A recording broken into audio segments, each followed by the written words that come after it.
Bismillahirrahmanirrahim. Assalamualaikum warahmatullahi wabarakatuh. Waalaikumsalam warahmatullahi wabarakatuh. Selamat pagi anak-anak. Apa kabar semuanya? Selamat pagi, Bu. Ya, jadi hari ini pertemuan pertama kita di pelajaran IPA. Nah, bab pertama kita itu adalah objek IPA dan pengamatannya. Nah, sebelum masuk ke dalam materi, mari kita berdoa menurut agama dan kepercayaan masing-masing agar pelajaran yang kita dapatkan pada hari ini dapat bermanfaat dan berkah. Berdoa mulai. Ya, berdoa selesai. Oke, jadi nah, di sini Ibu kan ada menampilkan gambar nih. Apa yang bisa kalian lihat, yang kalian temukan di dalam gambar tersebut? Ada yang mau bantu Ibu jawab atau mau Ibu tunjuk? Ada orang, Bu, banyak. Apalagi selain orang? Lagi duduk-duduk. Ya, ada orang duduk. Terus apa lagi yang bisa kalian lihat di sana?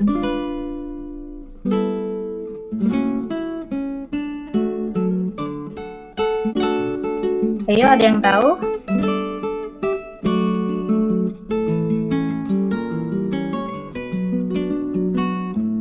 Gak ada yang tahu ya? Nah, di sini ada air di atas ke bawah.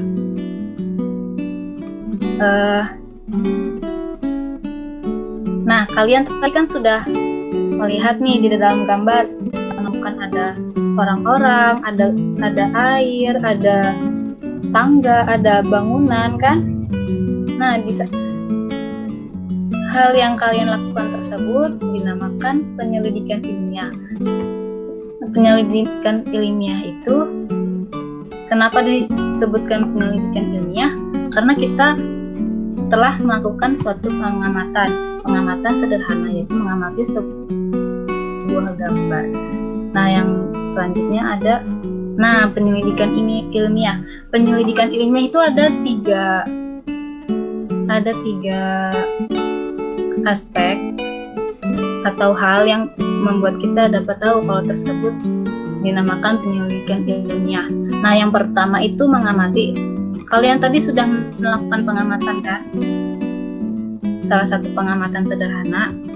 Nah, yang kedua itu membuat inferensi, yaitu menjelaskan pola atau hubungan antar aspek yang diamati serta membuat prediksi. Nah, contohnya nih di dalam gambar ini. Kan ini ada air mengalir dari atas ke bawah. Kenapa air mengalir dari atas ke bawah? Ada yang tahu?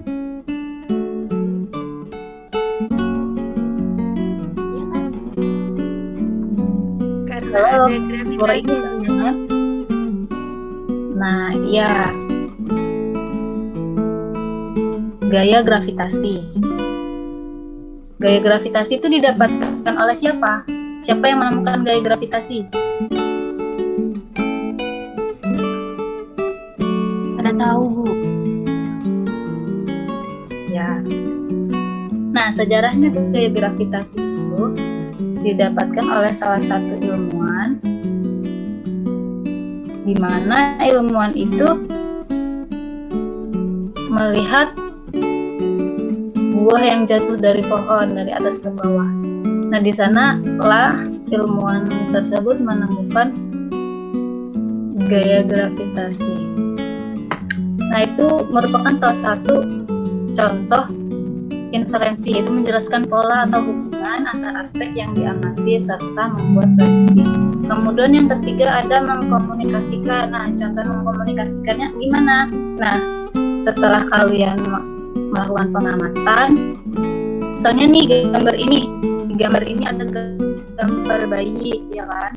Nah, gambar bayi ini meletakkan tangannya ke mulut. Nah, saat kalian mengatakan itu, memberitahukan kalau bayi ini sedang meletakkan tangannya ke mulut, itu adalah salah satu contoh mengkomunikasikan apa yang telah kalian amati karena kalian mengamati gambar ini.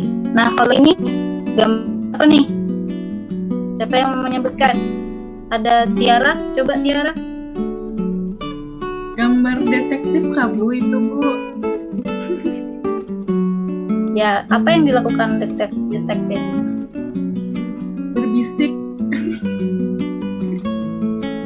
Nah, benar sekali. Nah, di dalam gambar ini ada 2 orang detektif yang sedang berbisik. Nah, maksud mengkomunikasikan itu adalah seperti yang kalian tadi contohkan, teman kalian contohkan, itu mengkomunikasikan, menyampaikan apa yang udah diamati, yaitu gambar 2 orang detektif yang sedang mengkomunikasikan. Nah, terus dari sini paham belum tentang penyelidikan ilmiah atau ada yang ditanyakan?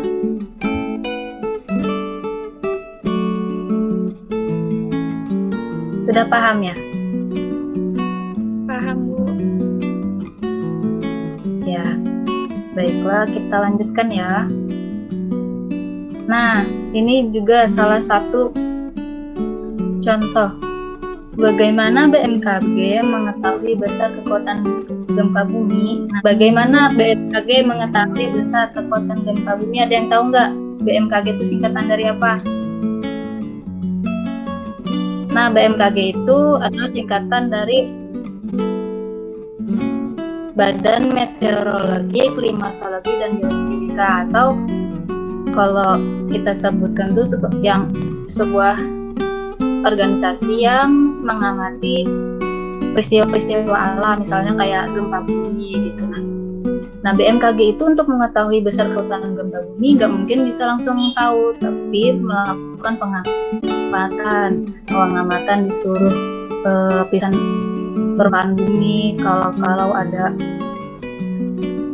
ada hal-hal yang tidak sesuai dengan yang semestinya, misalnya, itu namanya di saat itu mereka melakukan pengamatan. Kemudian prediksi yang kedua atau yang disebut tadi inferensi. Nah, itu dilakukan saat BMKG menemukan hal-hal yang di luar yang seharusnya terjadi.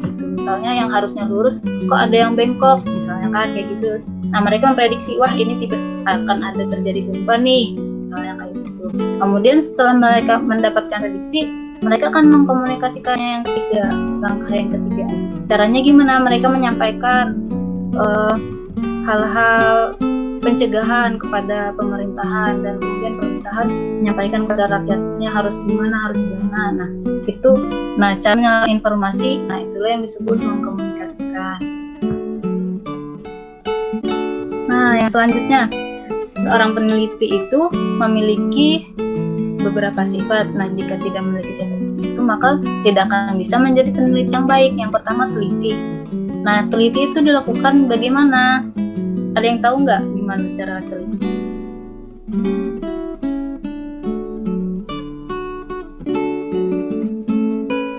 Nah, jadi teliti itu kita melakukan hal-hal dengan cara yang tidak tergesa-gesa, atau yaitu disertai dengan kesabaran, rasa ingin tahu yang tinggi, objektif, dan tenang. Nah, jika seseorang ingin menjadi peneliti, mereka harus memiliki 5 sifat tersebut, di mana teliti itu melakukan penelitian dengan tidak tergesa-gesa, seperti hal-hal yang kecil-kecil itu benar-benar dilihat, kemudian sabar, tidak tergesa-gesa, tidak ingin cepat selesai gitu, kemudian rasa ingin tahu yang tinggi. Nah, jika seorang peneliti tidak memiliki rasa ingin tahu, maka dia tidak akan bisa menjadi seorang peneliti, seperti itu. Kemudian yang selanjutnya, objek IPA. Tentang penyelidikan ilmiah tadi, ada yang ingin ditanyakan nggak?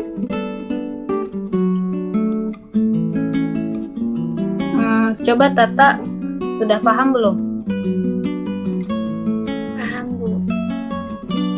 Kalau paham, bisa bantu Ibu menyimpulkan. Tadi kita udah mempelajari apa saja? penyelidikan ilmiah itu apa? Penyelidikan ilmiah itu adalah penyelidikan yang dilakukan oleh seorang peneliti. Nah, sikap peneliti itu ada 5, yaitu ada teliti, sabar, rasa ingin tahu tinggi, objektif, dan tenang. Oke, benar sekali. Terima kasih Tata udah membantu Ibu untuk menyimpulkan. Temannya yang lain ada yang ingin menambahkan? Coba Nadia.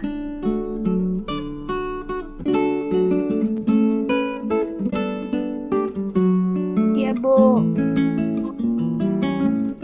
Ada Dari yang mau ditambahkan nggak dengan kesimpulan yang disampaikan Tata tadi? Sudah paham belum tentang Iya. pelajaran hari ini? Ibu sudah paham. Sudah paham, Bu. Apa? Sudah paham, Bu.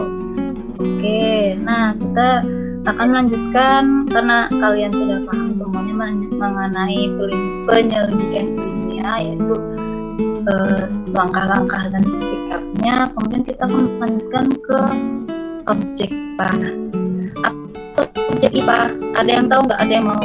Ada yang bisa mencontoh objek IPA? Nah, di sini kan ada pengertiannya nih. Objek IPA adalah seluruh benda di alam dengan segala interaksinya yang untuk dipelajari pola-pola keteraturannya. Nah, coba kalian sebutkan setiap orang satu contoh tentang objek IPA. Ayo, misalnya. Pohon. Oh, ini Hajah ya? Iya. Oke, benar sekali Hajah. Kemudian temannya yang lain, ayo sebutkan contoh objek IPA. Tanah, Bu. Oke, yang lain, ayo.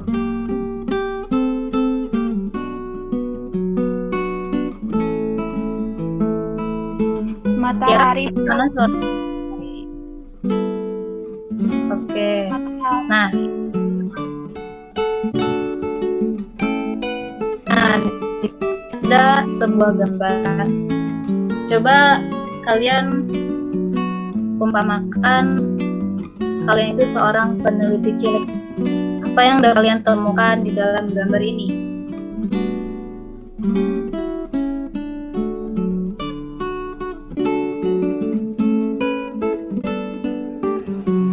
Ada hewan, Ya, tumbuhan, selanjutnya. tumbuhan. Ya, benar sekali. Oke. Nah, jadi dengan kalian melakukan pengamatan tadi sudah mempraktekkan salah dua. Yang pertama kalian sudah belajar mengerti, yang kedua kalian sudah belajar mengkomunikasikan. Nah, di gambar ini semuanya termasuk ke dalam objek IPA. Kenapa? Nah, semua hal yang ada di seluruh muka bumi ini termasuk ke dalam objek IPA, baik itu hewan seperti kura-kura, ikan, kodok, rusa. Nah, itu salah satu objek.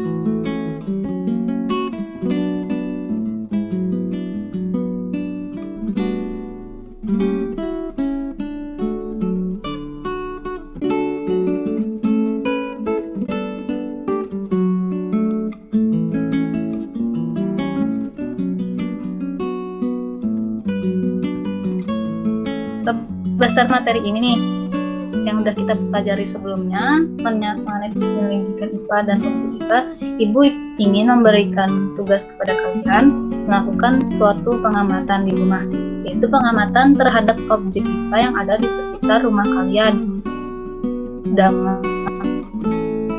menuliskan ciri-ciri dan bentuknya. Objek IPA-nya kalian tulis 5 buah. Berdasar ke kalian tulis ciri-ciri dan bentuknya, kemudian nanti format tugasnya akan Ibu kirim melalui grup WA ya. Nah, itu saja. Ada yang ingin ditanyakan dulu sebelum Ibu tutup dalam pelajaran kali ini, atau bantu Ibu menyimpulkan lagi? di akhir pelajaran ini. Itu aja deh, coba simpulkan pelajaran Ibu hari ini dari awal sampai akhir. Iya Bu. Jadi hari ini kita belajar objek IPA dan pengamatannya. Tertangkap belum dapat Bu. Objek IPA itu adalah segala sesuatu yang ada di bumi. Setelahnya kan diingat. Oke, nanti dibaca-baca kembali ya pelajaran yang Ibu sampaikan hari ini, karena minggu depan akan Ibu tanyakan kembali, akan Ibu beri kuis tentang pelajaran hari ini. Oke, dan jangan lupa tugasnya dikerjakan ya. Nah, karena waktu kita sudah habis, mungkin ini saja pelajaran kita hari ini. Jangan lupa belajar karena minggu depan ada kuis. Oke, Ibu akhiri. Salah hilaf mohon maaf. Assalamualaikum warahmatullahi wabarakatuh. Waalaikumsalam warahmatullahi wabarakatuh.